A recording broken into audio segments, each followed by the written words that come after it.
আমার ছেলে মেয়ে দুজনেই পরীক্ষা দিচ্ছে। আপনারা সবাই দোয়া করবেন। আর ওদের প্রত্যাশা বেশ ভালো। ওরা মানে গোল্ডেন এর প্রিপারেশন নিয়ে আসছে। আশা করি সেইভাবে তারা লিখবে এবং তাদের প্রস্তুতিও বেশ ভালো। গতকাল তারা ১১টা পর্যন্ত তাদেরকে আমি বলেছি যে ১১টার মধ্যে পড়া শেষ করবে। এর আগে তারা আরও বেশিক্ষণ সময় ধরে পড়তো, কিন্তু গতকাল তাদের আগে খাবার দাবার শেষ করে ওদেরকে মানে ঘুমাইতে বলছি যে ১১টার মধ্যে তোমরা শুয়ে পড়বা, যেহেতু আজকে পরীক্ষা, ওদের সকাল সকাল উঠতে হবে। এই কারণে আলহামদুলিল্লাহ বেশ ভালো প্রিপারেশন হয়েছে। না, এমন কোনো ঘটনা ঘটে নাই। তারা ফজরের টাইমে উঠছে এবং তারা নামাজ পড়ে তারা পড়তে বসেছে, গোসল সেরে এবং খেয়ে দিয়ে ভালোভাবে তারা চলে আসছে কেন্দ্রে।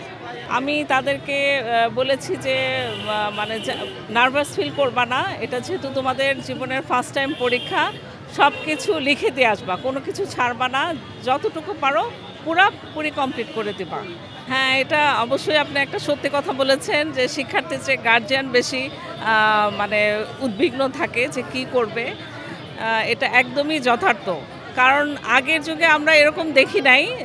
মানে প্রিপারেশনটাও এখন তো যেহেতু মোবাইলের যুগের ছেলে মেয়ে, তাদের কাছে ওরকম মনেই হয় নাই যে তারা পরীক্ষা দিতে আসতেছে বা এরকম। তারা অ্যাজ ইউজুয়াল ভালোভাবেই ছিল। তাদের মধ্যে আমি কোনো উদ্বিগ্ন দেখতে পারি নাই আমার ছেলেমেয়েদের মধ্যে। পরীক্ষার প্রস্তুতি মোটামুটি আপনার দেশের যে অবস্থা সেই অনুযায়ী আপনার ওরা কিছু সময় পাইছে, কিছু সময় পায় নাই, মাঝখানে গ্যাপ গেছে।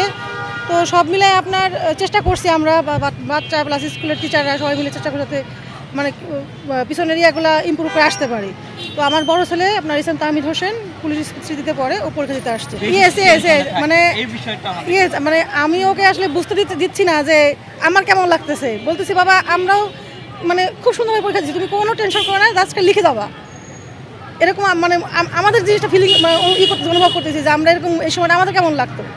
মানে বিগত তো আপনার বেশ কয়েক বছর হলো আপনার এই যে অটো পাস সিস্টেমটা করছে। তো গত বছর থেকে আর এই বছর ওরা, গত বছর শর্ট সিলেবাস ছিল, এই বছর ওরা ফুল সিলেবাসে পাইছে। এক্ষেত্রে এসব একটু গ্যাপ আসলেই আছে ওদের, কারণ ওরা ক্লাস 7 থেকে 8 পর্যন্ত তেমন পড়ার সুযোগ পায় না। ওই সময় করোনা ছিল, তারপর আবার দেশের যে অবস্থা সবাই জানেন। তো এই ক্ষেত্রে আপনার এখন ওদেরকে আমরা এইগুলো করার জন্য আপনার মানে ভালো করার জন্য সবাই মিলে চেষ্টা করছি, এখন বাকিটা আল্লাহ ভরসা। আরেকটি বিষয় কিন্তু আমরা দেখতে পাই যে মোবাইলের কিংবা বিভিন্নভাবে কিন্তু একটি গুজব ছড়াই যে সেটি হলো প্রশ্ন ফাঁসের বিষয়টা। হ্যাঁ, এটা কিন্তু গুজবটা ছড়ায়। এই বিষয়টা আপনি কিভাবে দেখছেন? তো এবছর আসলে মানে আমরা এখন ওইভাবে পাইনি যে আপনার প্রশ্ন ফাঁস হয়েছে কিনা, মানে আমরা আসলে ওইভাবে পাইনি। আমার দশটা থেকে আমরা চেষ্টা করছি যে তোমরা বই পড়ো, বই পড়ে লেখো। আসলে আমরা একটা মাত্র বোর্ড পরীক্ষা দিতে পারছি, এটা পিএইচসি, ওরা জিএসসি অ্যাটেন্ড করতে পারে নাই। ইভেন্ট আপনার মানে এই প্রথম আবার ওদের বলা চলে ছোটোবেলায় পরীক্ষা দিচ্ছে আর এখন বড় হয়ে দিচ্ছে। এই কিন্তু নার্ভাস ফিল কাজ করছে যে আমি কী লিখবো বা কী লিখতে পারবো কি না, এরকম কাজ করছে। তো আল্লাহ ভরসা মানে বলছে যে ঠিকঠাক মতো পরীক্ষা দাও, যা মানে পারবা, ইনশাল্লাহ পারবা।